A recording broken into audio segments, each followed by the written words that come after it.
Anakku meninggal karena kamu membawa sial, teriak Ratih Kusumawardhani sambil menampar Laras Sekarwening di depan semua orang. Tidak seorang pun menyangka bahwa janda yang mereka usir dengan hina sebenarnya adalah pewaris sah sebuah kerajaan keluarga yang sangat besar. Sebelum cerita ini dimulai, jangan lupa tuliskan di kolom komentar Anda sedang menonton dari negara mana, dan selamat datang di Cinta Tanpa Batas. Kini lihatlah bagaimana mereka memperlakukannya. Lihat dia. Tidak setetes air mata pun. Suamiku meninggal dan dia masih berani berdiri di sini. Kamu membawa sial bagi putraku. Keluar dari rumah ini sekarang juga. Jangan bawa apapun dan jangan pernah mengaku sebagai bagian dari keluarga Kusumawardhana lagi. Laras menahan tangis lalu berkata pelan, dia juga suami saya. Namun Ratih langsung merampas seluruh barang miliknya. Semua ini milik keluarga kami. Kamu datang tanpa membawa apapun, maka pergilah tanpa membawa apapun.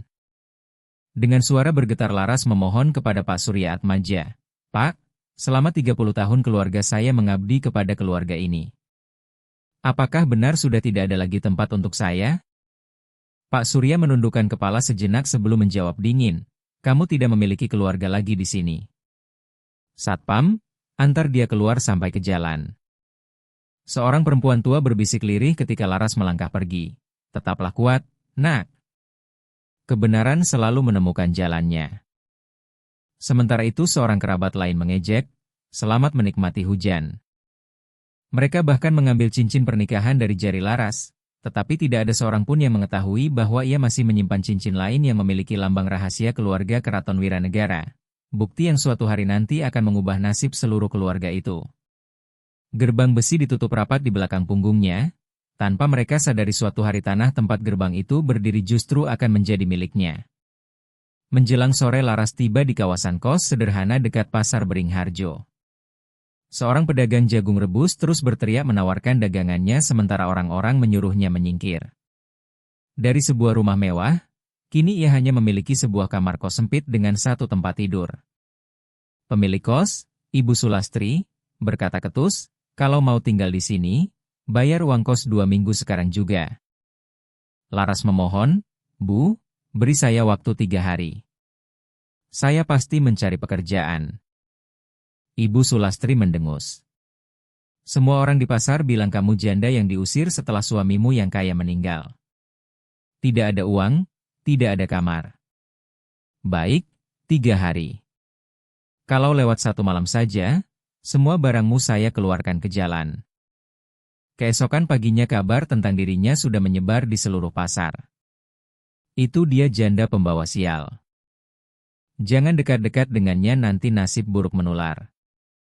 Dia istri pewaris keluarga Kusumawardhana yang diusir. Jangan sentuh daganganku. Laras tetap menahan diri dan memohon, Bu, saya mau bekerja apa saja. Mengangkat barang, membersihkan kios, atau membantu berjualan. Namun seorang pedagang mengusirnya, saya tidak mau orang pembawa sial berdiri di kios saya. Pergi. Saat suasana semakin memanas, seorang perempuan menghentikan mereka. Sejak kapan orang yang sedang berduka dianggap membawa kutukan? Kalian seharusnya malu. Perempuan itu tersenyum kepada Laras. Nama saya Marni. Di kios saya, aturan ditentukan oleh saya. Kalau kamu membantu saya berjualan hari ini, kamu juga makan hari ini. Laras terkejut. Mengapa ibu mau menolong orang asing seperti saya? Semua orang mengutuk saya. Marni menjawab lembut, karena dulu saya juga pernah menjadi orang asing yang tidak dipercaya siapapun. Ia lalu memberikan celemek kepada Laras. Pakai ini, tersenyumlah. Pembeli sebentar lagi datang. Sejak hari itu Laras mulai menjual tomat di kios kecil Marni. Dan tanpa disadari siapapun, tangan yang mengatur tomat-tomat itu sebenarnya adalah tangan seorang pewaris kerajaan. Malam harinya terdengar ketukan pelan di pintu kamar kos. Laras, cepat buka sebelum ada yang melihat. Setelah pintu terbuka, Rukmini Hartati segera masuk. Bu Rukmini, kalau keluarga mereka melihat ibu datang ke sini. Perempuan tua itu tersenyum tenang. Tidak apa-apa. Ada janji yang lebih berharga daripada rasa takut. Raka Pradipta Kusumawardana menitipkan kota ini kepada saya beberapa bulan sebelum meninggal. Dia berkata, jika sesuatu terjadi padanya, hanya Laras yang boleh membukanya. Saat melihat lambang pada kota itu, Laras terkejut. Lambang ini sama seperti yang ada pada cincin rahasia saya. Rukmini mengangguk. Suami kamu mengetahui sesuatu. Dia takut bukan kepada orang lain, tetapi kepada keluarganya sendiri. Bacalah surat ini hanya ketika kamu benar-benar siap untuk berjuang. Sekarang sembunyikan baik-baik. Air mata Laras jatuh perlahan. Jadi selama ini suami saya berusaha melindungi saya. Raka, sekarang saya akan menyelesaikan semua yang selama ini kamu khawatirkan. Di dalam kota peninggalan seorang suami terdapat benang pertama yang akan membuka seluruh rahasia sebuah kerajaan keluarga. Keesokan harinya Laras menemui seorang pengacara. Di tengah perjalanan Ibu Sulastri kembali mengancam akan mengambil kios tempat ia bekerja. Tetapi seseorang mengingatkan bahwa tanpa pemberitahuan resmi dan bukti tertulis, hak itu tidak bisa dirampas. Simpan semua kwitansi, karena dokumen jauh lebih kuat daripada ancaman. Di kantor hukum, Laras bertanya kepada Arga Wicaksana, "Pak, kalau seorang janda diusir tanpa membawa apapun, apakah hukum masih menganggap dia bagian dari keluarganya?" Arga menjawab tenang, "Hukum tidak melihat perasaan. Hukum melihat bukti dan dokumen." "Mengapa ibu bertanya seperti itu?" Laras tersenyum tipis. "Kesedihan mengajarkan saya membaca setiap kalimat kecil yang selama ini diabaikan orang." Seorang pedagang yang mengenalnya berkata kepada Arga, "Jangan remehkan dia, Pak. Dia perempuan paling cerdas di pasar ini." Arga mengangguk sambil menatap Laras. "Orang sepintar Anda tidak seharusnya terus hidup dalam debu pasar. Kalau suatu hari ada yang mencoba merampas hak Anda, datanglah kepada saya. Saya akan membantu tanpa meminta bayaran." Laras menatapnya dalam-dalam lalu berkata, "Bagaimana kalau hak saya jauh lebih besar daripada yang Bapak bayangkan?" Arga tersenyum penuh rasa ingin tahu. "Kalau begitu, saya benar-benar ingin melihatnya."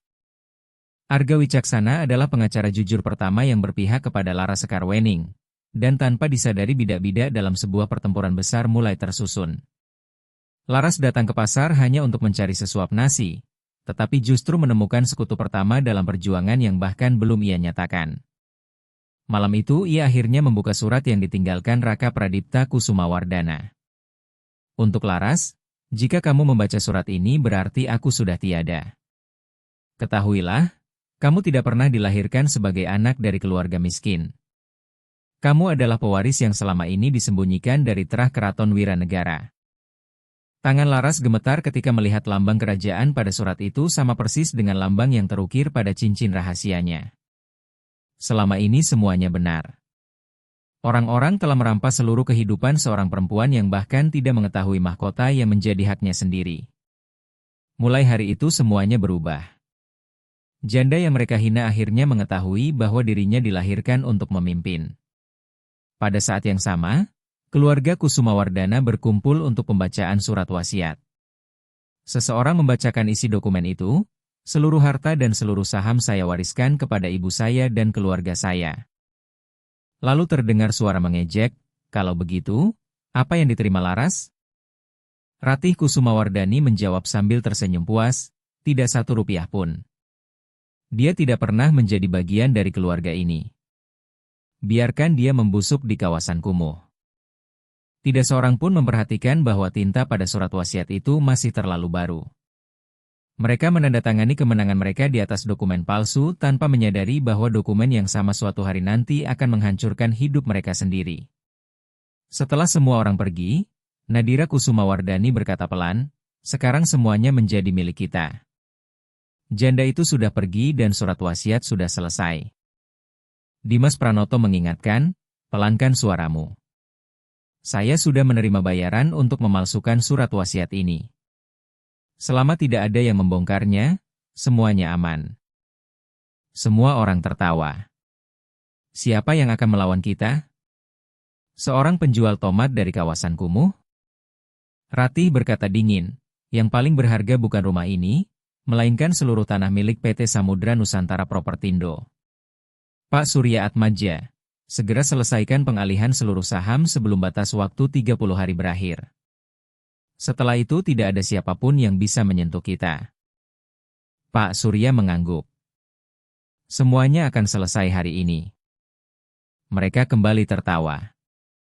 Menjelang akhir tahun nanti Laras pasti akan datang mengemis di depan gerbang rumah ini. Ratih menjawab sinis, biarkan saja. Kita lemparkan beberapa keping uang kepadanya. Mereka bersulang merayakan kekayaan yang dibangun di atas kebohongan tanpa mengetahui bahwa pemilik sah seluruh kekayaan itu sedang menunggu dengan sabar di sebuah kamar kos sederhana. Tidak lama kemudian Ratih memerintahkan, putra saya sudah meninggal. Semua sahamnya harus kembali kepada keluarga ini. Tanda tangani seluruh dokumen pengalihan.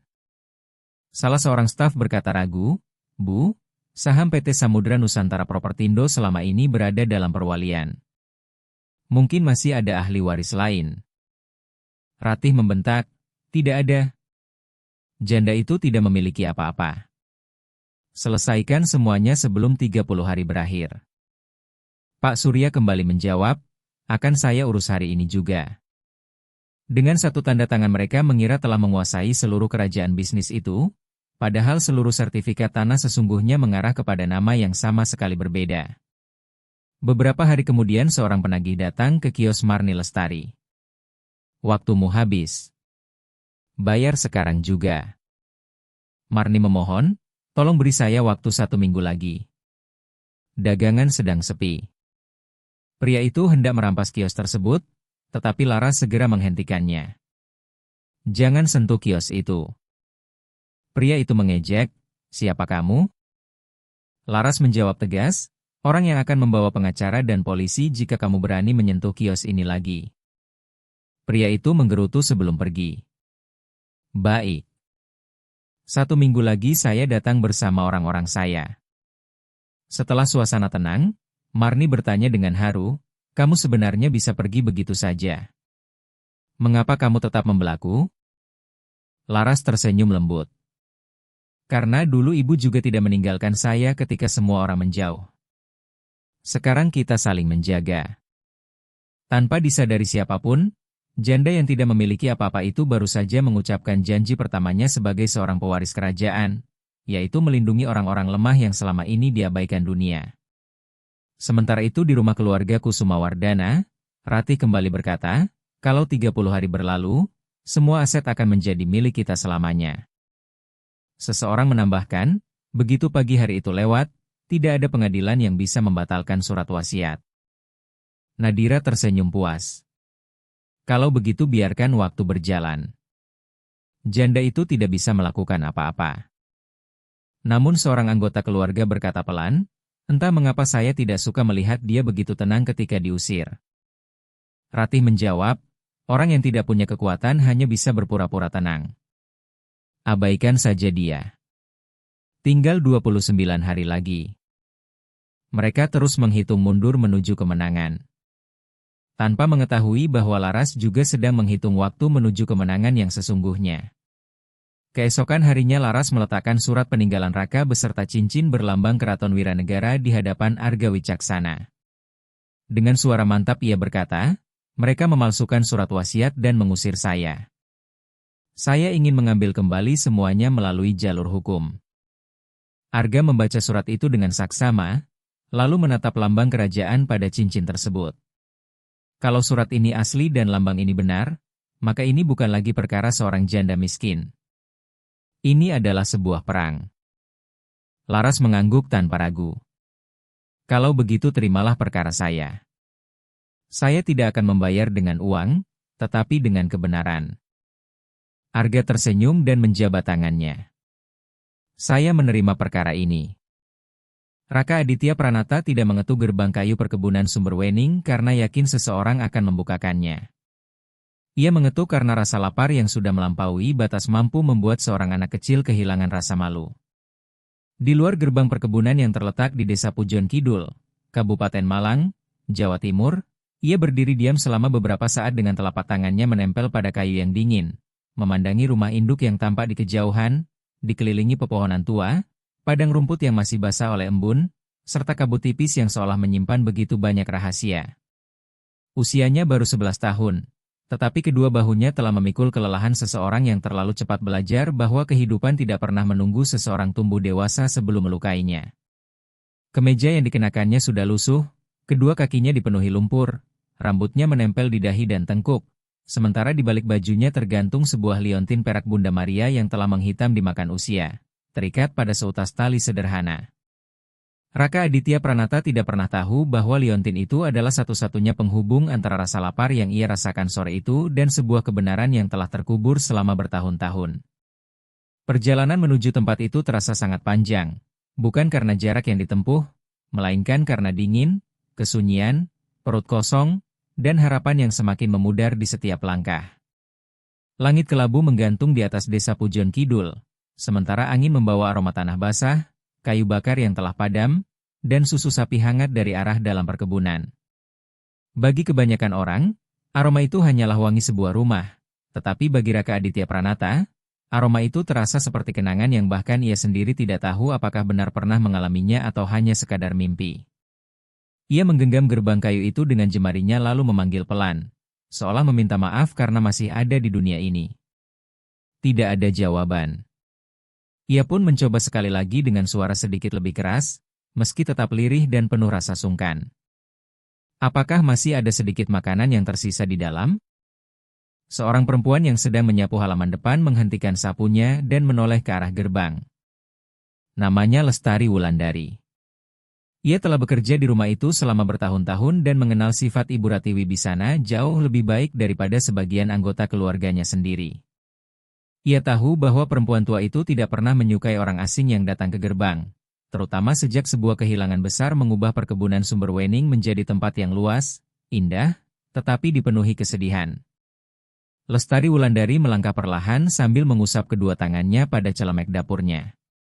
Ia melihat seorang anak kurus berdiri diam di luar gerbang, tanpa tatapan licik seorang pembohong. Tatapan itu justru jauh lebih menyayat hati. Tatapan seseorang yang telah berkali-kali diusir, tetapi masih tetap berusaha meminta dengan penuh hormat. Jika kisah ini menyentuh hati Anda, jangan lupa dukung kanal Cinta Tanpa Batas, karena perjalanan Raka Aditya Pranata dimulai dari tempat yang paling sering diabaikan orang, saat kebutuhan memaksa seseorang menundukkan harga dirinya tanpa pernah merampas martabatnya. Lestari Wulandari memandang rumah induk, lalu kembali menatap anak itu dan bertanya dari mana ia berasal. Raka Aditya Pranata mengatupkan bibirnya. Sesaat ia ingin menceritakan semuanya, tentang ibu saya Larasati Pranata, tentang perjalanan panjang yang ditempuhnya, tentang malam-malam ketika ia tidur di mana saja, dan tentang janji terakhir sebelum ibunya mengembuskan napas terakhir. Namun seorang anak yang terlalu sering terluka akan belajar menyimpan sebagian besar kebenarannya. Karena itu ia hanya berkata bahwa dirinya datang dari tempat yang jauh, tidak membutuhkan uang, hanya sedikit makanan, sepotong roti, singkong rebus, atau apa saja yang dapat menghentikan suara perutnya ketika nanti malam ia mencoba tidur. Mendengar itu, hati Lestari Wulandari terasa sesak. Namun sebelum ia sempat membuka gerbang, terdengar sebuah suara dari serambi depan rumah induk. Siapa di sana? Suara itu lemah, tetapi mengandung wibawa yang begitu besar, wibawa yang tidak membutuhkan teriakan untuk membuat setiap orang berdiri tegak.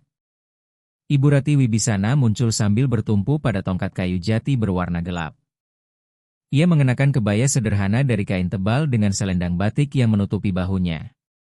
Rambutnya yang telah memutih disanggur rapi di belakang kepala, wajahnya dipenuhi garis-garis usia yang dalam, sementara matanya memancarkan tatapan seseorang yang selama bertahun-tahun terus memandangi jalan menuju perkebunan tanpa pernah mengakui bahwa dirinya sedang menunggu seseorang kembali. Seluruh penghuni perkebunan Sumberwening tahu bahwa hampir tidak pernah ia turun ke halaman depan pada jam seperti itu, terlebih hanya karena seorang anak asing yang datang mengetuk gerbang. Begitu melihat perempuan tua itu, Raka Aditya Pranata langsung menundukkan kepala. Mungkin karena orang-orang yang memiliki kedudukan selalu tampak lebih menakutkan ketika memandang dari tempat yang lebih tinggi. Atau mungkin karena rumah induk yang megah, serambi yang luas, jendela-jendela tinggi, dan pot-pot bunga yang tertata rapi membuatnya semakin sadar akan jarak yang begitu jauh antara mereka yang meminta dan mereka yang berhak memberi keputusan.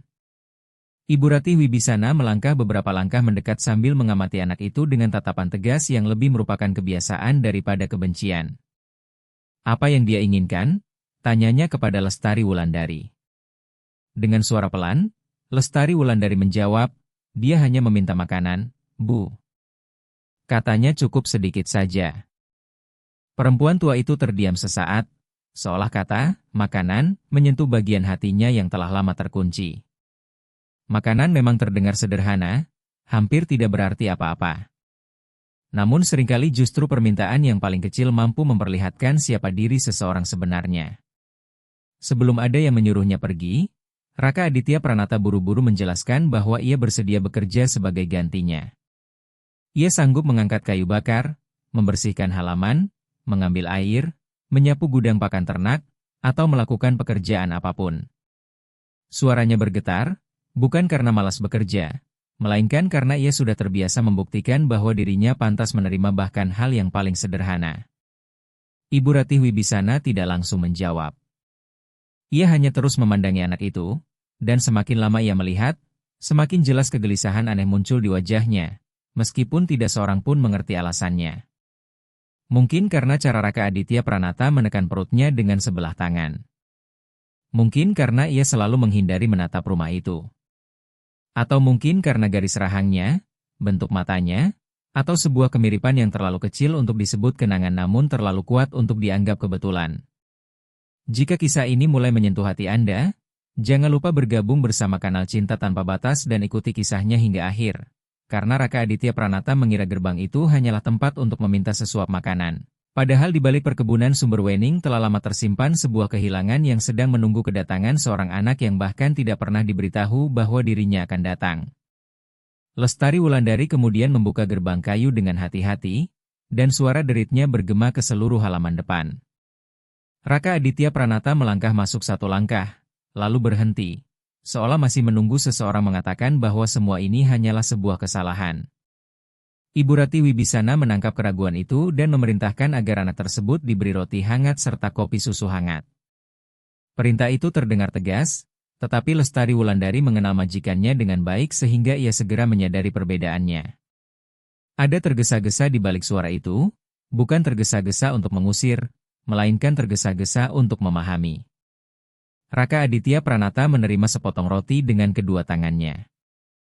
Ia tidak langsung memakannya. Mula-mula ia menatap roti itu seperti sedang memandang sesuatu yang sangat berharga. Barulah kemudian ia menggigitnya perlahan, berusaha agar tidak terlihat terlalu kelaparan, walaupun setiap gerak tubuhnya mengkhianati rasa lapar yang selama ini ia tahan. Ibu Ratih Wibisana hanya memperhatikannya dalam diam. Suasana di serambi depan terasa begitu sunyi hingga burung-burung yang biasanya bertengger di tepian atap pun seakan berhenti bergerak sesaat. Ketika Raka Aditya Pranata menundukkan kepala untuk menyembunyikan matanya yang mulai berkaca-kaca, liontin perak Bunda Maria yang selama ini tersembunyi di balik kemejanya tiba-tiba terlepas keluar. Liontin itu bergoyang pada tali lamanya, menyentuh pelan dadanya lalu memantulkan cahaya kusam di bawah langit sore yang kelabu. Ibu Ratih Wibisana melihatnya. Tatapan itu bukan tatapan biasa. Seolah sebuah pintu besar tiba-tiba terbuka di dalam dirinya, melepaskan rasa takut, kenangan, dan penyesalan yang telah lama terkunci. Tongkat kayu jatinya sedikit tergelincir dari genggaman. Lestari Wulandari segera menyadarinya dan menoleh dengan cemas. Sementara itu Raka Aditya Pranata, yang sama sekali tidak mengerti apa yang sedang terjadi, buru-buru menggenggam kembali liontin itu dan berusaha menyembunyikannya di balik bajunya, mengira dirinya baru saja melakukan suatu kesalahan. Namun Ibu Ratih Wibisana melangkah maju dengan wajah yang semakin pucat. Tatapannya terpaku pada liontin perak Bunda Maria yang kecil dan telah menghitam dimakan usia itu, seolah rasa lapar Raka Aditya Pranata tiba-tiba lenyap dari pikirannya dan hanya menyisakan satu pertanyaan yang mustahil dijawab. Bagaimana mungkin liontin yang telah hilang dari keluarga itu bertahun-tahun lalu kini tergantung di leher seorang anak yang datang dalam keadaan kelaparan? Jika bagian kisah ini membuat Anda menyadari bahwa sebuah benda sederhana dapat menyimpan perjalanan hidup seseorang, jangan lupa tinggalkan komentar dan terus ikuti kisah di kanal Cinta Tanpa Batas. Menurut Anda, mungkinkah kenangan lama kembali hanya untuk menyingkap sebuah kebenaran yang telah terlalu lama disembunyikan? Ibu Ratih Wibisana tidak langsung meminta liontin itu.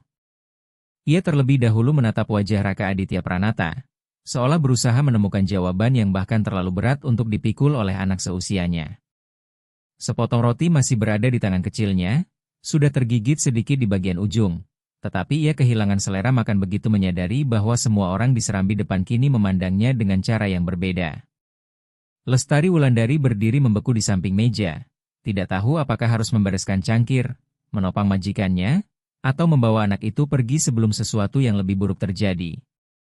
Beberapa menit sebelumnya perkebunan Sumber Wening hanya terasa sunyi, tetapi sekarang seluruh tempat itu seolah ikut mendengarkan.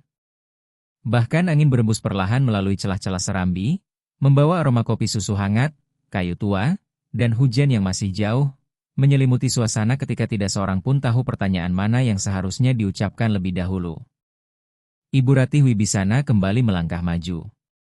Ujung tongkat kayu jatinya mengetuk lantai dengan suara kecil namun keras, dan bagi Raka Aditya Pranata, bunyi itu terasa seperti hentakan tepat di dalam dadanya. "Boleh aku melihatnya?"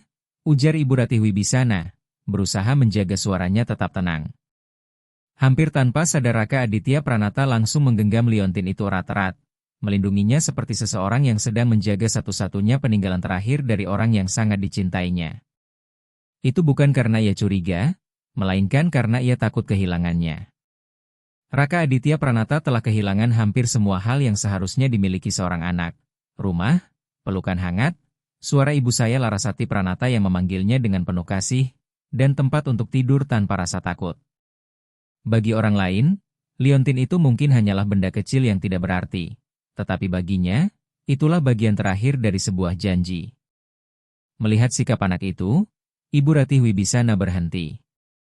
Ketegasan masih tampak di wajahnya, tetapi ada luka lama yang pada saat itu jauh lebih besar daripada harga dirinya. Dengan suara yang jauh lebih lembut ia berkata, "Aku tidak akan mengambilnya darimu. Aku hanya ingin melihatnya." Raka Aditya Pranata ragu sejenak. Perlahan ia membuka genggamannya hingga liontin perak Bunda Maria itu tampak jelas di atas kemeja lusuhnya. Liontin itu kecil, berbentuk oval, warnanya telah kusam dimakan waktu, dengan tepi-tepi yang aus seolah telah berkali-kali disentuh oleh tangan-tangan yang mencari penghiburan. Di satu sisinya terdapat ukiran Bunda Maria yang hampir memudar, sedangkan di sisi lainnya terukir dua huruf A dan L, goresannya dalam, tidak rapi, seolah seseorang sengaja membuatnya agar waktu tidak pernah mampu menghapusnya. Tepat di bawah kedua huruf itu terdapat sebuah tanggal yang sangat kecil, hanya bisa dibaca oleh orang yang memang telah lama mencarinya. Ketika Ibu Ratih Wibisana menyentuh liontin itu, jemarinya mulai bergetar bahkan sebelum sempat mengangkatnya. Getaran itu hanya sesaat, tetapi Lestari Wulandari dan Raka Aditya Pranata sama-sama melihatnya. Perempuan tua itu membalik liontin tersebut di bawah cahaya sore yang kelabu, lalu mengusap sisi pinggirnya dengan ibu jari hingga menemukan sebuah penyok kecil yang nyaris tak terlihat. Seketika seluruh warna di wajahnya menghilang. Tatapannya perlahan menjauh dari Serambi, dari perkebunan Sumber Wening, dan dari anak yang berdiri di hadapannya, seolah kembali ke suatu tempat yang tidak dapat dilihat oleh siapapun. Mungkin sebuah ruang yang telah lama tertutup, mungkin sebuah makan malam keluarga yang berakhir dengan pertengkaran hebat, atau mungkin saat seorang putra meninggalkan rumah tanpa pernah menoleh ke belakang. Dengan suara yang begitu pelan hingga hampir tak terdengar, Ibu Ratih Wibisana akhirnya bertanya, "Siapa yang memberikan liontin ini kepadamu?"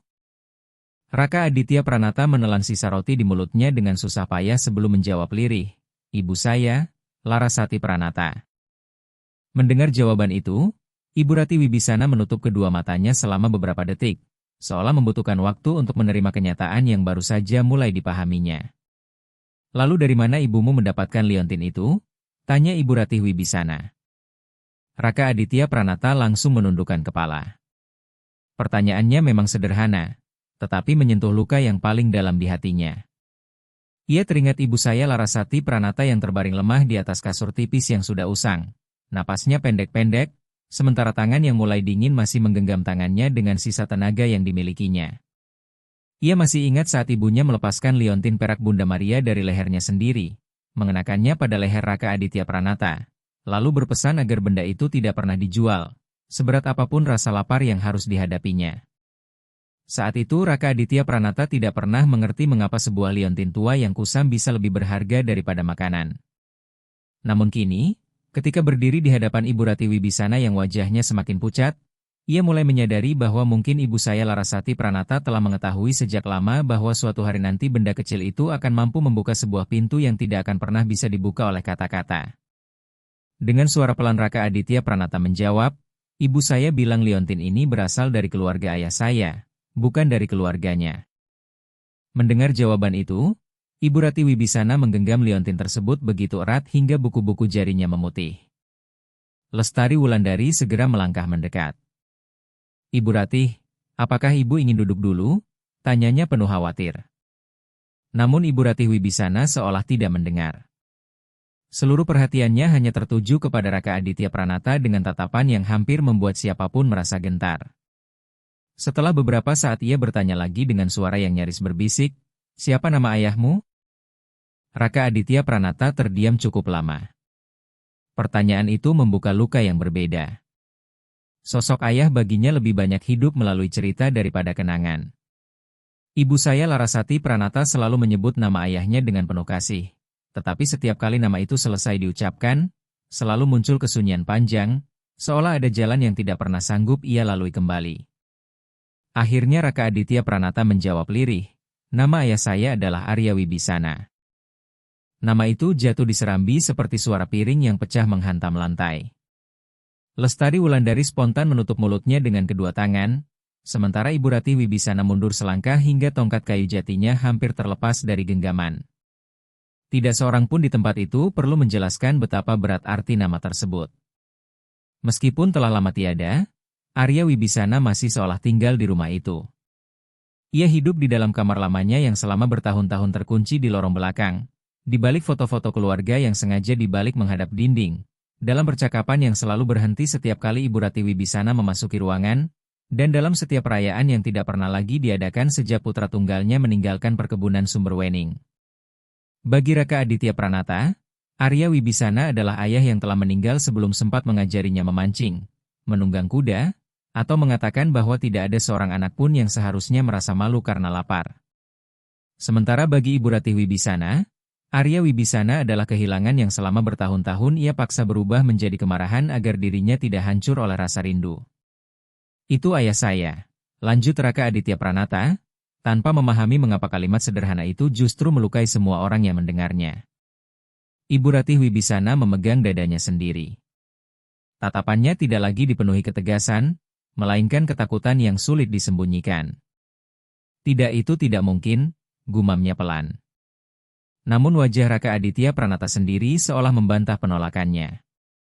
Bentuk rahangnya, cara ia mengernyitkan dahi, serta kesedihan tenang yang tersimpan di kedua matanya membuat waktu seakan berputar kembali menyusuri jalan desa menuju perkebunan Sumberwening, menghadirkan sosok yang sama dalam tubuh dan usia yang berbeda.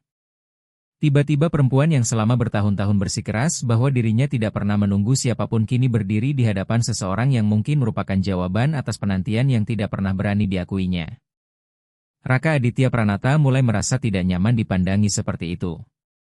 Ia ingin segera menyembunyikan kembali liontinnya, menghabiskan rotinya, lalu pergi sebelum rumah besar itu merenggut satu-satunya kenangan yang masih ia miliki. Namun Ibu Rati Wibisana dengan lembut memegang tali liontin itu, bukan untuk menariknya, melainkan agar dapat melihat bagian belakangnya dengan lebih jelas. Huruf A dan L tampak bergetar di depan matanya. Lambang nama Arya Wibisana dan Larasati Pranata. Nama gadis sederhana yang dulu dianggap tidak pantas. Nama yang pernah membuat pintu-pintu dibanting, para pekerja menundukkan kepala, dan seorang ibu memilih harga diri ketika seharusnya memilih putranya sendiri. Surya Wibisana, kakak laki-laki Ibu Rati Wibisana, selama bertahun-tahun terus meyakinkan adiknya bahwa Larasati Pranata hanya mengincar kekayaan perkebunan Sumberwening, bahwa Arya Wibisana akan hancur karenanya, dan bahwa cinta dari keluarga miskin selalu menyimpan maksud tersembunyi. Dan Ibu Rati Wibisana mempercayai semua tuduhan itu, karena baginya jauh lebih mudah takut kepada seorang gadis sederhana daripada menerima kenyataan bahwa putra tunggalnya telah cukup dewasa untuk menentukan jalan hidupnya sendiri. Dengan suara yang hampir berbisik ia kembali bertanya, "Siapa nama ibumu?" Padahal jauh di lubuk hatinya, ia merasa seolah sudah mengetahui jawabannya. Raka Aditya Pranata menjawab pelan, "Namanya Larasati Pranata." Seketika dunia Ibu Rati Wibisana seperti menyempit. serambi depan, meja kayu, Lestari Wulandari, secangkir kopi susu hangat, padang rumput, semuanya terasa menjauh seolah menghilang dari pandangannya. Nama Larasati Pranata membangkitkan kenangan tentang gadis sederhana yang dahulu bekerja sebagai buruh cuci. Gadis yang meninggalkan perkebunan Sumberwening dengan mata penuh air mata sambil menggenggam liontin perak Bunda Maria setelah Arya Wibisana tanpa sengaja menjatuhkannya ke tanah pada malam pertengkaran terakhir mereka. Selama ini Ibu Rati Wibisana tidak pernah mengetahui hal itu. Ia selalu mengira liontin tersebut hilang bersama putranya. Ia sama sekali tidak pernah membayangkan bahwa liontin itu telah dipungut oleh tangan yang terluka, disimpan selama bertahun-tahun, dibawa menempuh perjalanan panjang melewati kemiskinan, duka, dan kelaparan, hingga akhirnya kembali tergantung di leher seorang anak kecil yang datang meminta makanan di depan gerbang perkebunan. Raka Aditya Pranata melihat tubuh Ibu Rati Wibisana mulai limbung sebelum ia sempat memahami apa yang sedang terjadi. Lestari Wulandari langsung berteriak memanggil nama majikannya sambil berlari menghampiri. Tetapi Ibu Rati Wibisana masih berusaha melangkah mendekati Raka Aditya Pranata, seolah ingin menyentuh wajah anak itu untuk memastikan bahwa semua ini bukan sekadar mimpi. Bibirnya perlahan terbuka, seakan hendak mengucapkan sebuah kata yang dimulai dengan "cucu". Tetapi kalimat itu tidak pernah selesai. Tongkat kayu jatinya jatuh lebih dulu menghantam lantai. Sesaat kemudian seluruh tubuhnya kehilangan tenaga dan ia roboh ke dalam pelukan Lestari Wulandari. Wajahnya pucat pasi seolah seluruh darah menghilang dari tubuhnya dalam sekejap. Sepotong roti yang masih dipegang Raka Aditya Pranata terlepas dari tangannya dan jatuh ke lantai serambi. Ia berdiri membeku. Sementara liontin perak Bunda Maria terus bergoyang di dadanya dan jantungnya berdetak sangat kencang. Ia benar-benar yakin bahwa tanpa sadar dirinya telah melakukan kesalahan besar. Dari dalam rumah terdengar seseorang meminta air hangat. Orang lain berlari mengambil minyak kayu putih. Sebuah kursi diseret tergesa-gesa, sementara langkah kaki bergema di lorong panjang rumah induk. Raka Aditya Pranata tetap berdiri di dekat pintu, terlupakan di tengah kepanikan semua orang. Memandangi Ibu Rati Wibisana yang terbaring tak sadarkan diri dan liontin di dadanya yang kini terasa jauh lebih berat daripada yang sanggup dipikul seorang anak seusianya. Sampai sore itu ia selalu mengira bahwa rasa lapar adalah penderitaan terbesar dalam hidup. Namun ketika melihat Ibu Rati Wibisana tergeletak tak sadarkan diri di hadapannya, ia mulai memahami bahwa ada luka yang mampu bertahan melewati puluhan tahun, melewati sebuah keluarga, perjalanan panjang, dan waktu yang tak terhitung, lalu kembali muncul tepat ketika seseorang hanya datang untuk meminta sepotong roti. Raka Aditya Pranata tetap berdiri di lorong rumah induk dengan perasaan seolah seluruh dunia telah bergeser dari tempatnya. Di luar gerbang tadi ia hanyalah seorang anak kelaparan, tetapi di dalam rumah tua yang dipenuhi perabot kayu, foto-foto lama yang mulai menguning, dan dinding yang seakan menyimpan begitu banyak rahasia, ia telah berubah menjadi seseorang yang bahkan tidak mampu ia pahami sendiri. Lestari Wulandari bersama seorang asisten rumah tangga lain yang bernama Sri membawa Ibu Rati Wibisana ke kamar depan sambil mengipasinya dengan selembar kain putih, meminta air hangat dan minyak kayu putih, berharap perempuan tua itu segera sadar kembali. Raka Aditya Pranata melangkah mundur perlahan. Nalurinya mengatakan bahwa ia harus melarikan diri, karena itulah yang selalu ia lakukan setiap kali orang-orang dewasa ketakutan akibat kehadirannya. Ia ingin pergi sebelum semua kesalahan kembali ditimpakan kepadanya. Namun tepat ketika ia hampir mencapai pintu keluar, sebuah suara parau menghentikannya. "Jangan pergi, Nak." Suara itu berasal dari Pak Damar Santoso, mandor perkebunan yang paling tua di perkebunan Sumberwening. Lelaki berambut tipis, bertubuh sedikit membungkuk, dan bermata cekung itu berdiri di dekat kusen pintu dengan tatapan seolah baru saja melihat hantu memasuki rumah menggunakan langkah kaki seorang anak kecil. Pak Damar Santoso sama sekali tidak memandangi roti yang jatuh ataupun para perempuan yang sibuk menolong Ibu Rati Wibisana.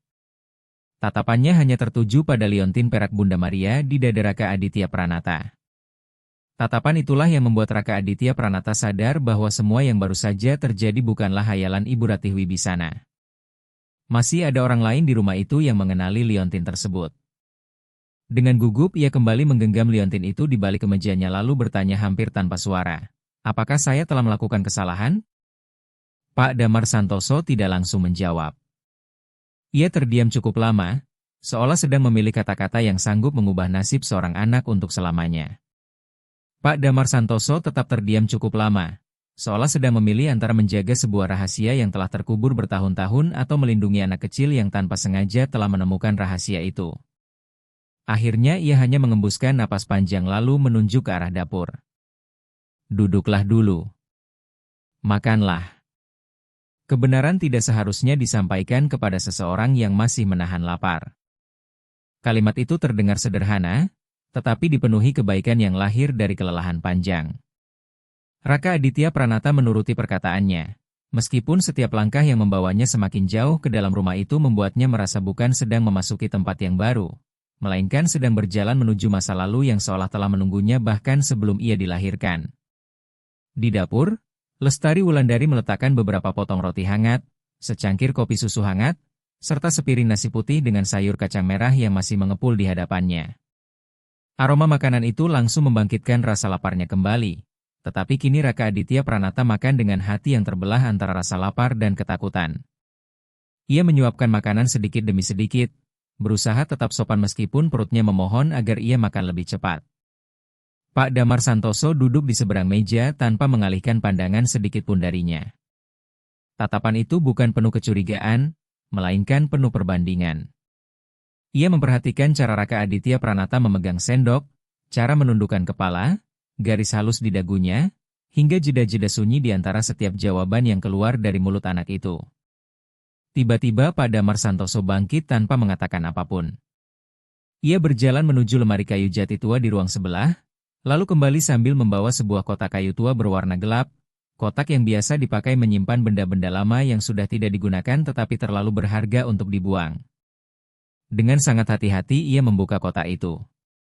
Di dalamnya tersimpan foto-foto keluarga yang mulai menguning dimakan usia, beberapa surat lama yang diikat pita biru, dan sebuah foto seorang pria muda berambut hitam dengan tatapan tenang namun menyimpan kesedihan yang sama seperti yang tanpa sadar selalu ada di mata Raka Aditya Pranata. Begitu melihat foto itu, Raka Aditya Pranata langsung berhenti mengunyah. Bukan karena ia mengenali wajah pria tersebut, melainkan karena ada sesuatu yang terasa begitu akrab hingga membuat dadanya sesak. Pak Damar Santoso perlahan mendorong foto itu ke tengah meja. "Ini Arya Wibisana," ucapnya pelan. Raka Aditya Pranata mengusap perlahan pinggiran foto tanpa berani menyentuh wajah pria di dalamnya. Selama ini ia berkali-kali mendengar nama ayah saya dari cerita ibu saya Larasati Pranata. Selalu dengan penuh kasih sayang, tidak pernah dengan kebencian. Namun melihat sosok itu berada di dalam rumah seorang perempuan yang pingsan hanya karena mendengar namanya membuat Raka Aditya Pranata merasa seolah sebagian dari kisah hidupnya selama ini ternyata tersembunyi di sebuah ruangan yang tidak pernah bisa ia masuki. Dengan suara lirih ia berkata, "Ibu saya selalu mengatakan bahwa ayah saya adalah orang yang sangat baik." Pak Damar Santoso memejamkan mata sejenak sebelum menjawab, beliau terlalu baik untuk tinggal di rumah yang lebih senang memerintah daripada mencintai. Tepat pada saat itu Ibu Rati Wibisana muncul di ambang pintu dapur dengan tubuh yang masih ditopang oleh Lestari Wulandari. Wajahnya masih pucat, beberapa helai rambut putihnya terlepas dari sanggul, selendang batiknya pun sudah tidak lagi rapi, tetapi sorot matanya telah kembali jernih, meskipun dipenuhi luka yang sangat dalam. Tidak ada seorang pun yang langsung berdiri. Semua orang seolah merasa bahwa satu gerakan kecil saja dapat menghancurkan momen yang begitu rapuh itu. Ibu Rati Wibisana berjalan perlahan menuju meja, berhenti tepat di depan foto Arya Wibisana, lalu mengalihkan pandangannya kepada Raka Aditya Pranata. Karena takut dimarahi akibat melihat foto itu, Raka Aditya Pranata segera mendorong piringnya menjauh. Ibu Rati Wibisana melihat tindakan itu dan wajahnya semakin dipenuhi penyesalan. "Teruslah makan," katanya pelan. Kali ini kalimat itu tidak terdengar seperti perintah, melainkan seperti permohonan yang keluar dari lubuk hati seorang ibu. Raka Aditya Pranata kembali menyuapkan sedikit makanan ke mulutnya, sementara Ibu Rati Wibisana duduk perlahan di kursi utama di ujung meja, tempat yang bertahun-tahun lalu mungkin menjadi saksi ketika kata-kata yang salah menghancurkan seluruh keluarganya. Setelah beberapa saat ia bertanya dengan suara lembut, "Siapa nama lengkapmu?" Raka Aditya Pranata menjawab perlahan, "Nama saya Raka Aditya Pranata." Mendengar nama lengkap itu, Pak Damar Santoso langsung menundukkan kepala, sedangkan Lestari Wulandari membeku di dekat kompor. Ibu Rati Wibisana mengusap dahinya perlahan, seolah setiap jawaban yang ia dengar membuka satu pintu baru di dalam kenangan yang selama ini terkunci rapat. Lalu ia kembali bertanya, "Jadi benar nama ibumu Larasati Pranata?" Raka Aditya Pranata mengangguk pelan. Dengan suara yang hampir tidak terdengar ia menambahkan, "Ibu saya baru saja meninggal belum lama ini." Raka Aditya Pranata kembali mengangguk pelan. Kali ini matanya dipenuhi air mata.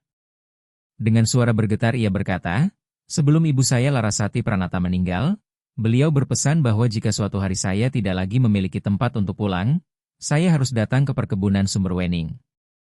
Tetapi saya datang bukan karena itu. Saya bahkan tidak tahu apakah cerita itu benar. Saya datang hanya karena saya lapar." Kalimat terakhir itu membuat Ibu Ratih Wibisana perlahan memalingkan wajahnya. Ada luka yang tidak perlu berteriak untuk menuduh. Rasa lapar yang dialami anak kecil itu telah berbicara jauh lebih keras daripada nasihat apapun tentang semua tahun yang telah terbuang sia-sia.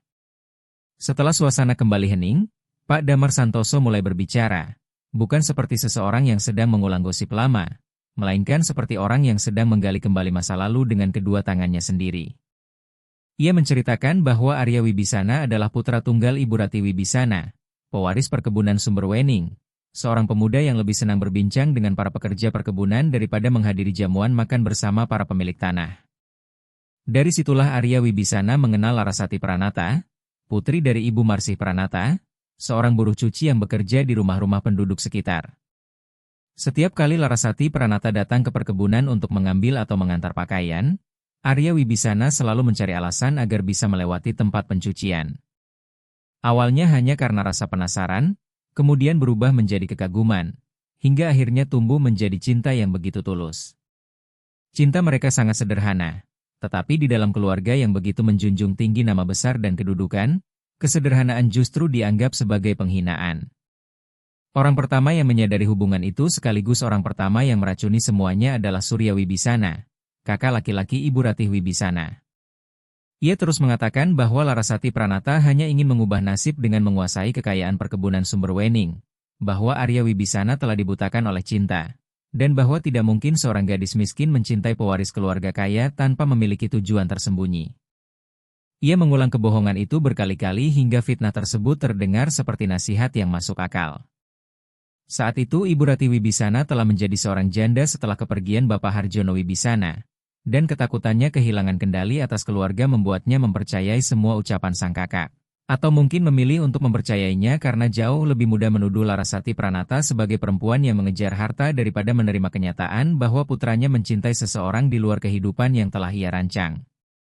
Pada malam pertengkaran terbesar mereka, Arya Wibisana meletakkan liontin perak Bunda Maria di atas meja dan berkata bahwa huruf A dan L yang terukir di belakangnya adalah lambang janji cintanya kepada Larasati Pranata. Namun Ibu Ratih Wibisana, yang saat itu dikuasai oleh harga diri, mendorong liontin itu hingga jatuh ke lantai lalu berkata bahwa janji yang dibuat dengan melawan keluarga tidak memiliki arti apapun. Malam itu juga Arya Wibisana meninggalkan rumah. Sebelum pergi, Larasati Pranata memungut kembali liontin tersebut dan membawanya pergi. Sementara sejak hari itu perkebunan Sumberwening tidak pernah lagi mendengar tawa Arya Wibisana. Raka Aditya Pranata mendengarkan setiap kata tanpa berkedip. Sedikit demi sedikit ia mulai mengenal sosok ayah saya yang hampir tidak pernah sempat ia temui, sekaligus memahami penderitaan ibu saya Larasati Pranata selama bertahun-tahun.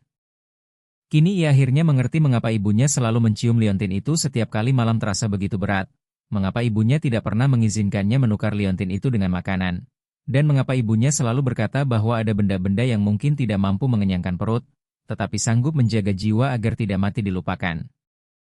Ibu Ratih Wibisana menangis tanpa suara. Bukan tangisan yang indah atau mudah dimaafkan, melainkan tangisan yang tertahan begitu lama hingga terasa menyakitkan. Dengan suara yang nyaris hilang ia berkata, "Selama ini aku mengira Arya Wibisana meninggalkanku." Pak Damar Santoso menjawab pelan, dan beliau mengira ibu tidak akan pernah lagi membuka gerbang untuknya. Kalimat itu melintas di dapur seperti embusan angin dingin. Tidak ada seorang pun yang mampu menambahkan apa-apa lagi. Tepat pada saat itulah terdengar langkah kaki yang mantap dari lorong rumah. Surya Wibisana muncul di ambang pintu dapur. Usianya memang telah bertambah, Tetapi wajahnya masih memancarkan kesombongan seseorang yang terbiasa ditaati bahkan sebelum selesai berbicara. Rupanya ia telah mendengar cukup banyak percakapan itu. Ia memandang Raka Aditya Pranata dari ujung kepala hingga ujung kaki, kemudian menatap liontin perak Bunda Maria, lalu mengalihkan pandangannya kepada Ibu Ratih Wibisana. Dengan nada penuh penghinaan ia berkata, "Jadi hanya begini? Seorang anak datang meminta makan, menunjukkan sebuah liontin tua yang tidak berharga, lalu kalian semua langsung ingin memberinya tempat seseorang yang sudah lama meninggal?" Mendengar ucapan itu Raka Aditya Pranata hanya menundukkan bahunya. Bukan karena merasa bersalah, tetapi karena ia sudah terlalu terbiasa diperlakukan seperti itu. Suara Surya Wibisana terdengar sama seperti semua suara yang selama ini berusaha membuatnya merasa kecil dan tidak berarti.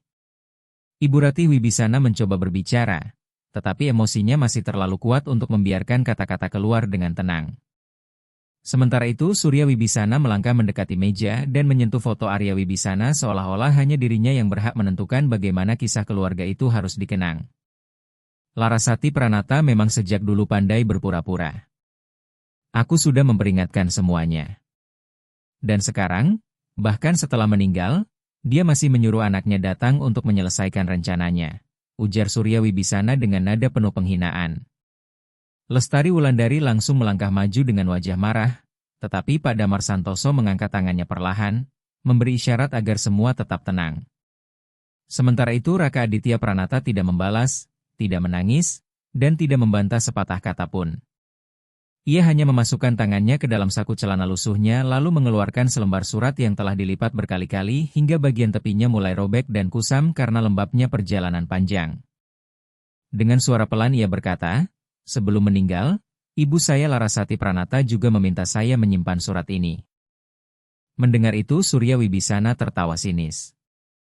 Tentu saja dia melakukannya. Namun tawanya langsung terhenti ketika Ibu Ratih Wibisana, bahkan sebelum membuka surat itu sepenuhnya, mengenali tulisan tangan Arya Wibisana yang berada di bagian bawah halaman. Tangannya bergetar ketika menerima surat tersebut.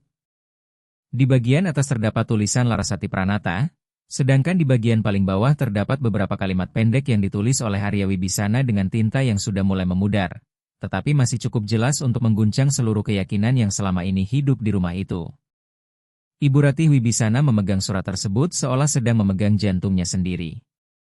Kertas itu sudah rapuh, permukaannya kasar, lipatannya hampir membuatnya robek, tetapi tulisan di bagian bawah tetap bertahan melawan waktu, sebagaimana kebenaran mampu bertahan melawan puluhan tahun kesunyian. Raka Aditya Pranata memandangi semua orang dengan bingung. Baginya surat itu hanyalah benda terakhir yang diserahkan ibu saya Larasati Pranata sebelum mengembuskan napas terakhir. Namun bagi Ibu Ratih Wibisana, surat itu terasa seolah Arya Wibisana benar-benar kembali memasuki dapur itu, bukan dengan langkah kaki, melainkan melalui kata-katanya sendiri. Surya Wibisana segera berusaha merebut surat tersebut sambil berkata bahwa semua itu hanyalah jebakan dan anak kecil yang diajari orang dewasa tentu tahu kapan harus menangis agar dikasihani. Namun Ibu Ratih Wibisana menggenggam surat itu dengan kekuatan yang tidak pernah diduga siapapun. Untuk pertama kalinya setelah bertahun-tahun, Surya Wibisana tidak lagi melihat seorang janda tua yang lelah di depan matanya, melainkan seorang ibu yang baru menyadari bahwa putra tunggalnya mungkin telah direnggut darinya oleh kebohongan yang selama ini ia percayai. Lestari Wulandari segera mengambilkan kacamata baca milik Ibu Ratih Wibisana, sementara Pak Damar Santoso menyalakan lampu minyak dan meletakkannya di atas meja. Meskipun hari masih sore, awan gelap yang menyelimuti perkebunan Sumber Wening membuat dapur menjadi redup, seolah alam pun ingin ikut mendengarkan isi surat tersebut. Ibu Ratih Wibisana mencoba membacanya sendiri, tetapi suaranya langsung patah pada kalimat pertama. Dengan tangan yang masih gemetar ia menyerahkan surat itu kepada Pak Damar Santoso. "Tolong bacakan," pintanya lirih. Pak Damar Santoso menarik napas panjang lalu mulai membaca bagian yang ditulis oleh Larasati Pranata. Dalam surat itu tertulis bahwa Raka Aditya Pranata tidak boleh datang ke perkebunan Sumber Wening demi kekayaan, balas dendam, ataupun warisan. Ia hanya boleh datang apabila suatu hari nanti benar-benar tidak lagi memiliki tempat untuk pulang. Larasati Pranata juga menulis bahwa dirinya mencintai Arya Wibisana. Jauh sebelum mengetahui besarnya perkebunan milik keluarga itu. Mereka lebih banyak berbagi kesulitan daripada kenyamanan, lebih sering menghadapi rasa takut daripada harapan, tetapi tidak pernah sekalipun menyesali cinta mereka. Ia juga menulis bahwa Arya Wibisana meninggal dunia dalam usia yang masih muda ketika bekerja di sebuah pabrik bata merah kecil di Kabupaten Blitar. Kedua tangannya dipenuhi luka akibat tanah liat dan panas tungku, sementara liontin perak Bunda Maria selalu berada di dekatnya. Bukan karena ia terikat pada masa lalu, melainkan karena hingga akhir hayatnya ia masih mencintai ibunya yang tidak pernah sempat ia peluk untuk terakhir kali.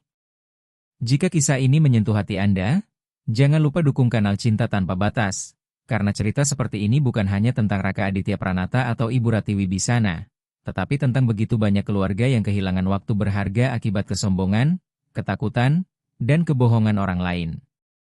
Pak Damar Santoso kemudian melanjutkan membaca. Sementara seluruh dapur terasa semakin sunyi mengelilingi surat itu. Larasati Pranata menulis bahwa pada banyak malam, Arya Wibisana sering keluar ke halaman rumah kecil mereka lalu memandangi jalan yang gelap menuju kejauhan, seolah setiap saat ia hampir memiliki keberanian untuk kembali ke perkebunan Sumberwening. Namun ia tidak pernah benar-benar kembali. Bukan karena kebencian, melainkan karena rasa malu. Ia takut datang ke gerbang perkebunan dengan pakaian sederhana, tangan yang kasar karena bekerja, seorang istri yang hidup apa adanya, dan seorang putra kecil di sisinya, hanya untuk kembali mendengar dari mulut ibunya sendiri bahwa dirinya tetap tidak pantas menjadi bagian dari keluarga itu. Ibu Rati Wibisana perlahan menutup mulutnya dengan kedua tangan. Selama bertahun-tahun ia selalu percaya bahwa Arya Wibisana tidak pernah kembali karena telah membencinya. Namun kini ia baru mengetahui kenyataan yang jauh lebih menyakitkan. Putranya tidak pernah pulang karena takut ditolak untuk kedua kalinya oleh ibu yang paling ia cintai. Ketika Pak Damar Santoso membalik halaman terakhir surat itu, bentuk tulisannya berubah. Goresannya lebih tegas, lebih maskulin, sedikit miring ke kanan.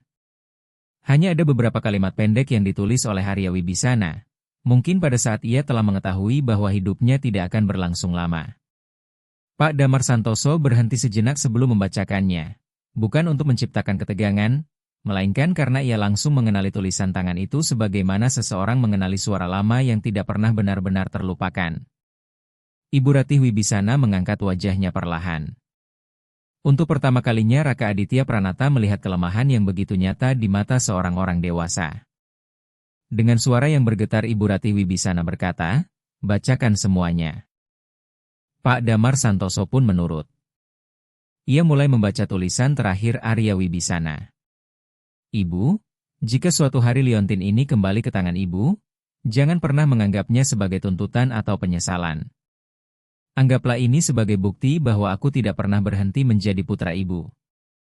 Berkali-kali aku pulang dalam pikiranku. Berkali-kali aku berdiri di depan gerbang perkebunan Sumberwening dalam mimpiku. Tetapi setiap kali hendak mengetuk, aku selalu terbangun. Jika nanti aku tidak sempat mengatakannya sendiri, tolong sampaikan kepada ibu bahwa rinduku selalu jauh lebih besar daripada luka di hatiku." Kalimat-kalimat itu tidak meledak seperti petir.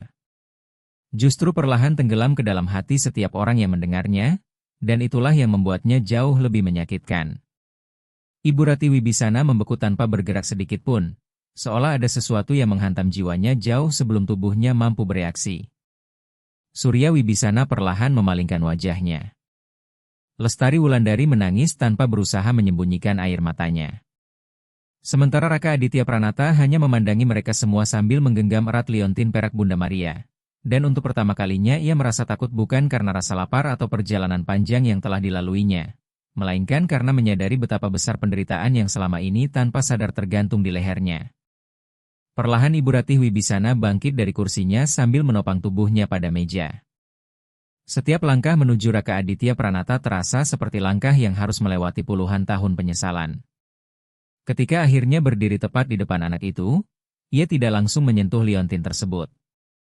Yang pertama kali disentuhnya justru wajah Raka Aditya Pranata. Jemarinya mengusap garis rahang, dahi, dan rambut anak itu yang masih lembab oleh embun, seolah ia sedang mencari wajah Arya Wibisana yang tersembunyi di balik setiap garis wajah putranya. Raka Aditya Pranata tidak menjauh. Ia tidak tahu apakah harus memanggil perempuan itu Ibu Ratih, Nenek, atau tidak mengatakan apapun. Karena itu ia hanya diam, sebagaimana seorang anak yang terlalu sering terluka ketika harapan datang terlalu cepat. Dengan suara yang nyaris pecah, Ibu Rati Wibisana berbisik, "Matamu persis seperti mata Arya Wibisana." Suara itu begitu rapuh hingga tanpa alasan yang jelas Raka Aditya Pranata ikut merasakan dadanya sesak dan matanya mulai basah. Ibu Rati Wibisana mencoba mengatakan sesuatu lagi, tetapi tubuhnya sudah tidak mampu mengikuti isi hatinya. Untuk kedua kalinya wajahnya kehilangan seluruh warna. Jemarinya perlahan terlepas dari pipi Raka Aditya Pranata, lalu tubuhnya roboh sebelum sempat ditangkap oleh Lestari Wulandari. Pak Damar Santoso bersama Lestari Wulandari segera menopangnya sambil berulang kali memanggil namanya. Kursi bergeser keras di atas lantai kayu, sementara surat itu terjatuh dan terbuka di atas meja. Raka Aditya Pranata tetap berdiri dengan kedua tangan menggantung di udara, seolah masih dapat merasakan hangat sentuhan perempuan tua itu di wajahnya. Dari sudut ruangan Surya Wibisana bergumam pelan bahwa semua itu hanyalah sandiwara, tetapi bahkan suaranya sendiri terdengar kosong. Karena jauh di dalam hatinya ia tahu tidak ada sandiwara apapun yang mampu membuat seseorang menua dalam hitungan detik sebagaimana kebenaran baru saja melakukannya kepada Ibu Ratih Wibisana. Mereka kemudian membawa Ibu Ratih Wibisana ke ruang tamu. Kali ini ia sadar lebih cepat, tetapi ketika membuka mata, sorot matanya telah berubah. Ada sesuatu yang selama bertahun-tahun terkunci di dalam dirinya kini benar-benar hancur. Hal pertama yang dimintanya adalah agar Raka Aditya Pranata dipanggil. Anak itu berjalan perlahan memasuki ruang tamu, meninggalkan jejak lumpur di lantai kayu yang mengilap. Sesaat ia tampak sangat malu karena merasa telah mengotori rumah yang begitu bersih. Melihat hal itu, Ibu Rati Wibisana kembali menangis, karena akhirnya ia menyadari bahwa cucunya datang ke rumah itu bahkan sambil merasa harus meminta maaf atas jejak kakinya sendiri. "Kemarilah," ucapnya lembut. Raka Aditya Pranata mendekat perlahan. Ibu Rati Wibisana mengambil liontin perak Bunda Maria dengan kedua tangannya, lalu memasukkannya kembali ke balik kemeja Raka Aditya Pranata dan merapikan talinya di leher anak itu dengan sangat hati-hati. Di hadapan semua orang ia berkata, "Liontin ini dahulu meninggalkan rumah ini bersama putraku. Hari ini liontin itu kembali bersama darah dagingnya. Dan mulai hari ini tidak akan ada seorang pun yang menutup gerbang perkebunan Sumber Wening untuknya lagi." Surya Wibisana maju selangkah dengan wajah memerah karena marah. Dengan nada keras ia berkata bahwa Ibu Rati Wibisana sedang ditipu, bahwa perkebunan Sumber Wening tidak boleh diserahkan hanya berdasarkan cerita, melainkan harus ada bukti, dokumen, dan kewaspadaan terhadap orang-orang yang ingin mengambil keuntungan. Namun Ibu Rati Wibisana hanya menoleh kepadanya dengan ketenangan yang jauh lebih menakutkan daripada kemarahan. "Bukti?" ulangnya perlahan. "Buktinya adalah anak ini datang ke rumah kita dalam keadaan kelaparan ketika meja makan di rumah ini penuh dengan makanan. Buktinya adalah surat yang selama ini tidak pernah kau inginkan sampai ke tanganku. Buktinya adalah putraku meninggal dengan keyakinan bahwa ibunya sendiri tidak akan pernah lagi membukakan gerbang untuknya." Surya Wibisana hendak membela diri, tetapi kali ini Pak Damar Santoso, yang selama hidupnya selalu memilih diam di hadapan para majikan, berbicara lebih dulu. Dengan suara tenang ia mengaku bahwa selama bertahun-tahun ia melihat Surya Wibisana menyebarkan fitnah tentang Larasati Pranata, menyaksikan pesan-pesan sengaja dihentikan agar tidak pernah sampai kepada Ibu Rati Wibisana, bahkan melihat surat-surat menghilang dari kotak surat keluarga. Selama ini ia memilih diam karena takut, tetapi sekarang rasa takut itu terasa sangat kecil ketika dibandingkan dengan penderitaan yang dialami Raka Aditya Pranata. Suasana ruang tamu langsung berubah sangat berat. Ibu Ratih Wibisana tidak berteriak kepada kakaknya. Dengan suara tenang, ia hanya berkata bahwa Surya Wibisana harus meninggalkan rumah itu pada hari itu juga dan tidak boleh lagi menyebut Raka Aditya Pranata sebagai orang asing. Surya Wibisana mencoba tertawa sinis, tetapi tidak seorang pun ikut tertawa. Lestari Wulandari berjalan membuka pintu, sementara Pak Damar Santoso berdiri tegak di sampingnya. Untuk pertama kalinya dalam hidupnya, Surya Wibisana menyadari bahwa kekuasaan tanpa kebenaran hanyalah suara bising yang suatu hari pasti akan berakhir. Dengan wajah kesal ia akhirnya pergi juga.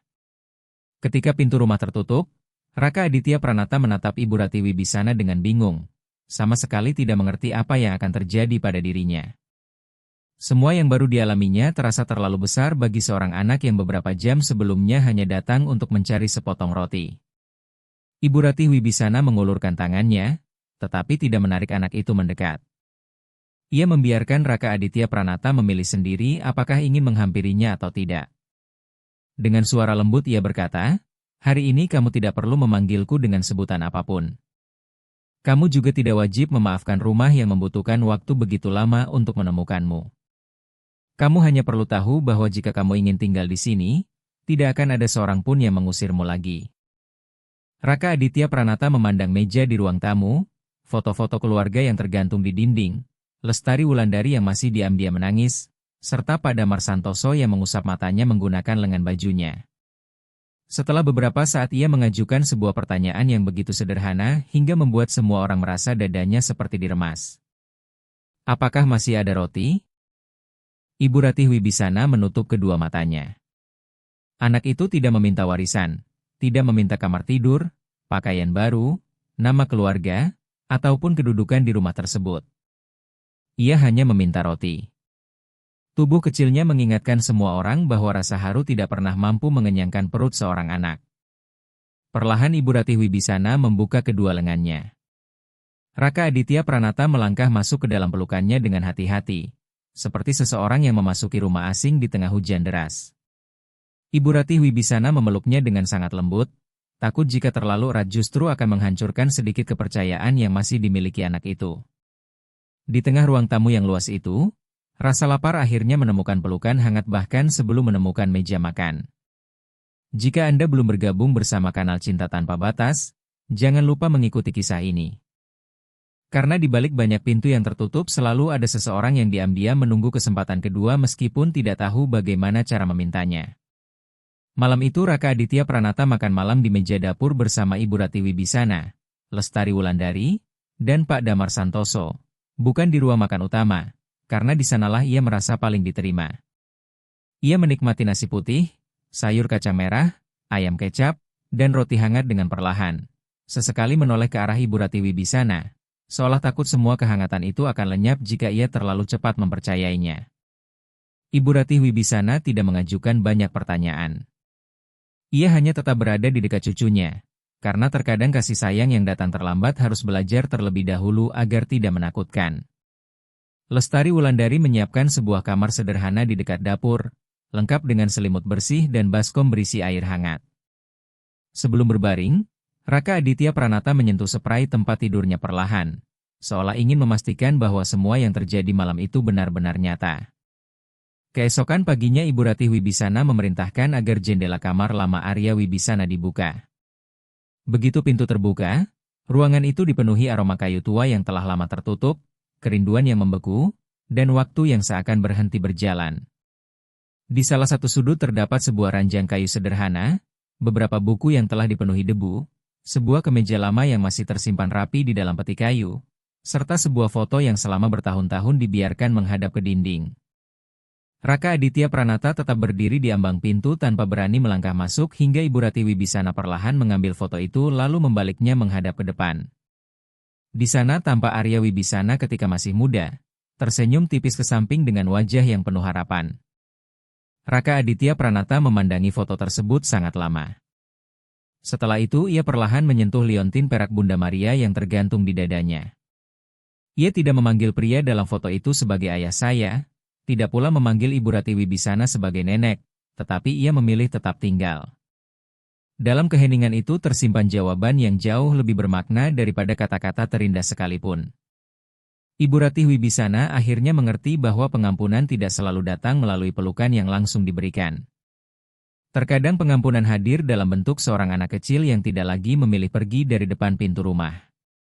Jika kisah ini menyentuh hati Anda, bagikanlah bersama orang-orang yang perlu diingatkan bahwa masih selalu ada waktu untuk membuka kembali sebuah gerbang sebelum kehidupan benar-benar berlalu. Hari-hari berikutnya tidak pernah menghapus masa lalu, karena masa lalu yang sejati memang tidak bisa dihilangkan. Masa lalu hanya dapat dihadapi, ditangisi, lalu diubah apabila seseorang memiliki keberanian. Ibu Ratih Wibisana kemudian menemui Romo Yohanes Prasetyo, mendatangi kantor Notaris Vea Dukcapil Kabupaten Malang, serta mencari orang-orang yang masih hidup dan mengetahui kisah Arya Wibisana dan Larasati Pranata. Semua itu bukan untuk memperdebatkan nama keluarga Raka Aditya Pranata, melainkan agar anak itu memperoleh sesuatu yang seharusnya dimiliki setiap anak sejak lahir tanpa harus membuktikannya terlebih dahulu, yaitu rasa memiliki sebuah keluarga. Sejak hari itu, Surya Wibisana kehilangan seluruh pengaruhnya di perkebunan Sumber Wening.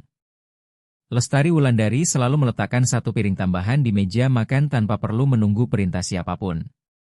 Pak Damar Santoso mulai mengajari Raka Aditya Pranata merawat kuda-kuda yang dahulu menjadi kesayangan Arya Wibisana. Sedikit demi sedikit Raka Aditya Pranata juga berhenti makan sambil terus-menerus menoleh ke arah pintu, karena kini ia tidak lagi takut akan ditinggalkan. Pada penghujung minggu itu, ketika matahari mulai tenggelam, Raka Aditya Pranata dan Ibu Rati Wibisana duduk berdampingan di serambi depan perkebunan Sumber Wening. Cahaya senja menyelimuti desa Pujon Kidul dengan warna keemasan, menerangi padang rumput, atap rumah, dan gerbang kayu yang kini tidak lagi terasa begitu jauh. Raka Aditya Pranata memegang sepotong roti hangat dengan selai susu di tangannya. Ibu Rati Wibisana memandang jalan desa yang membentang di depan rumah. Selama bertahun-tahun jalan itu hanya mengingatkannya kepada putra yang tidak pernah kembali. Namun kini ia melihat seorang anak kecil duduk di sampingnya. Anak yang terlalu muda untuk memikul kehilangan sebesar itu, tetapi cukup kuat untuk berhasil tiba di rumah ini. Liontin perak Bunda Maria berkilau lembut di dada Raka Aditya Pranata. Kini liontin itu bukan lagi sekadar kenangan, melainkan jembatan yang menyatukan masa lalu dan masa kini, luka dan penyembuhan, dalam satu benda yang sama. Liontin itu menjadi bukti bahwa ada kebenaran yang tidak pernah mati. Kebenaran hanya menunggu keberanian, rasa lapar, dan takdir untuk mengetuk gerbang yang tepat. Setelah menghabiskan rotinya, Raka Aditya Pranata menoleh kepada Ibu Rati Wibisana lalu bertanya pelan, "Bolehkah saya tinggal satu malam lagi?" Dengan mata yang dipenuhi air mata, Ibu Rati Wibisana tersenyum hangat lalu menjawab, "Tinggallah selama yang kamu inginkan. Tinggallah selama hidup masih memberi kita waktu bersama."